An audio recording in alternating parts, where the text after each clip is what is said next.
El tema es construcción de rectas paralelas con regla y compás. Yo no tengo regla ni compás porque no hay una papelería abierta para ir a comprar, así que lo lamento, se los voy a explicar cómo lo hace el libro. El libro lo que hace es trazar una recta R y colocar sobre ella un punto M y fuera de ella un punto P y coloca la punta del compás aquí y traza un arco que tenga el tamaño de que tenga la distancia que hay de P a M, entonces traza el arco.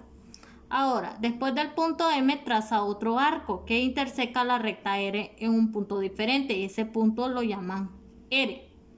Ahora, de ese punto R se traza un arco donde se intersectan, que sea la misma dirección de P y que se interseque con el arco del punto M. Entonces, aquí le coloca el punto Q y después traza la línea que une el punto P y Q, que es paralela a la línea R. Eso así lo hace el libro. Ahora, eso lo hace con regla y compás. Lo primero que hace es trazar una línea R y un punto P y sobre y coloca una regla, una escuadra y una regla. Primero se coloca la regla y después se coloca la escuadra y que la escuadra queda en línea con la recta R. Después se corre la escuadra y traza la línea que pasa por el punto P exactamente. Entonces, esta línea le nombran S. Si se fijan, se forman ángulos, los ángulos son iguales. Entonces, de esa figura se concluye que si dos rectas son paralelas, los ángulos correspondientes formados por una recta transversal que los corta son congruentes. Lo vamos a ver aquí. Me dice, si dos rectas son paralelas, entonces los ángulos correspondientes formados por una recta transversal son congruentes. Entonces, el ángulo C y el ángulo A son correspondientes. Por lo tanto, son congruentes. Al decir que dos ángulos son congruentes, significa que tienen la misma medida. También tenemos los ángulos alternos internos. Está el ángulo E y el ángulo A. Entonces, el ángulo E y el ángulo A son ángulos alternos internos. El ángulo F y el ángulo B. Ahora, el ángulo C y el ángulo E son opuestos por el vértice. Ángulo C y ángulo E. Estos son alternos internos y estos son opuestos por el vértice. De aquí podemos concluir que si dos rectas son paralelas, entonces los ángulos alternos internos son congruentes. Entonces el ángulo E es congruente con el ángulo A y el ángulo F es congruente con el ángulo B. También podemos concluir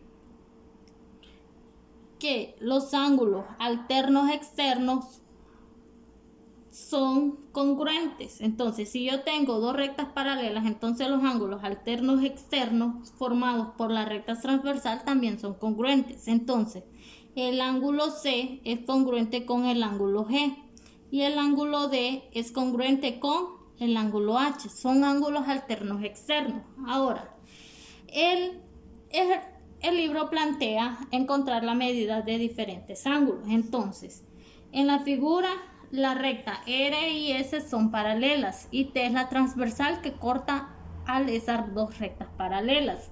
Calcular las medidas del ángulo X y las medidas del ángulo Y.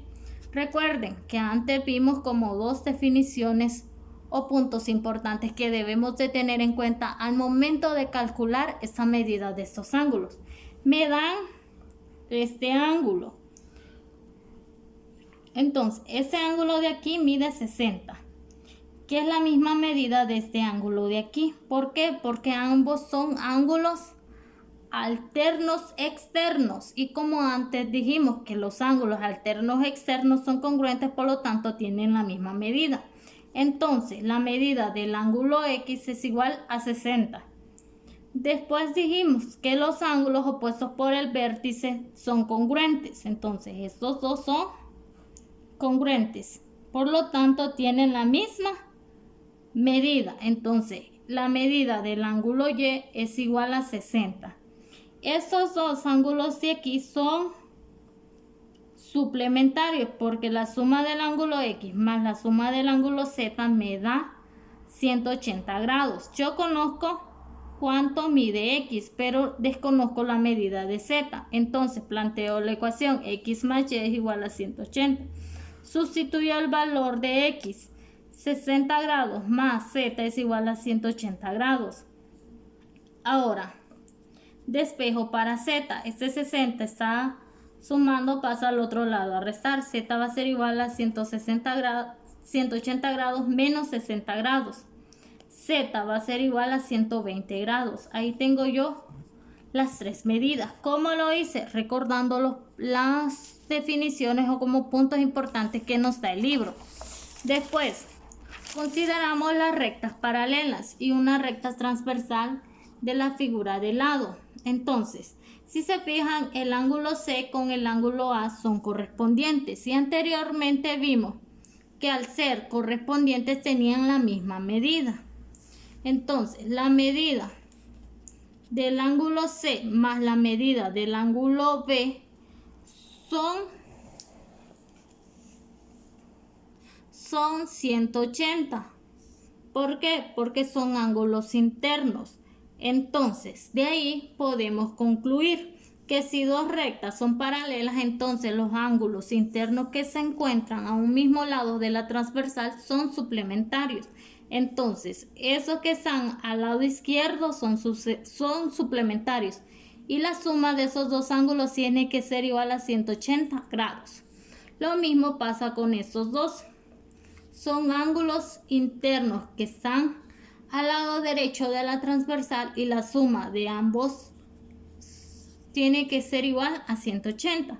También se deduce que si dos rectas son paralelas, entonces los ángulos externos que se encuentran a un mismo lado de la transversal son suplementarios. Entonces los ángulos que se encuentran al lado derecho y son externos son suplementarios. La suma de estos dos me tiene que dar 180 grados. Lo mismo pasa con esos que están en el lado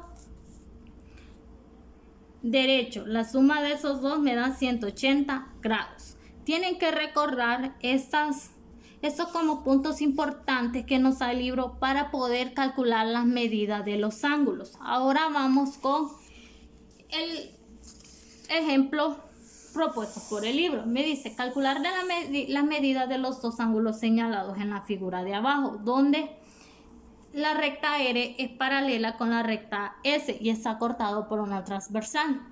Aquí me dan la medida de dos ángulos internos. Como lo vimos anteriormente, la suma de esos dos ángulos es 180 porque son ángulos suplementarios. Entonces yo lo escribo 5x más 36 grados más 4x menos 9 grados va a ser igual a 180. Reduzco términos semejantes. 5x más 4x es igual a 9x. 36 grados menos 9 grados es igual a 27 grados. Esto va a ser igual a 180. Ese 27 está sumando, pasa al otro lado a restar. 9x va a ser igual a 180 menos 27. 180 grados menos 27 grados. 9x va a ser igual a 153 grados. X va a ser igual a 153 grados entre 9. Este 9 está multiplicando, pasa al otro lado a dividir. X va a ser igual a 17. Ya encontré el valor de X, pero desconozco la medida de los dos ángulos. Esto lo sustituyo en cada una de las ecuaciones que me dan. Para encontrar el ángulo, el primero, 5x más 36, eso va a ser igual a 5 por 17 grados más 36 grados. 5 por 17 es igual a es igual a 85 más 36, esto es igual a 121 grados. Eso mide este ángulo, 121 grados. El siguiente ángulo me queda 4x menos 9x. 4 por 17 es igual a 68x. Menos 9 grados. 4 por 17, perdón, es igual a 68. Menos 9 grados, esto es igual a 59. Entonces, la medida de este ángulo de aquí es igual a 59 grados. Voy a poner por aquí, para que no se confunda. Ahora, para comprobar si la respuesta está buena, yo los voy a sumar y ambos me tienen que dar 180 si se cumple la igualdad. Entonces, 121 grados más 59 grados es igual a 180 grados. 121 más 59 es igual a 180 y 180 es igual a 180, por lo tanto se cumple. Así como se hace ese ejercicio y el anterior que les expliqué, así van a resolver los ejercicios de la actividad número 13 del libro, de la página 60. Solo van a hacer el inciso del 1 al 6. Los demás no, porque no hemos visto cuántos hay 3 rectas paralelas y eso lo vamos a ver la próxima clase. Bueno, eso es todo y espero hayan comprendido.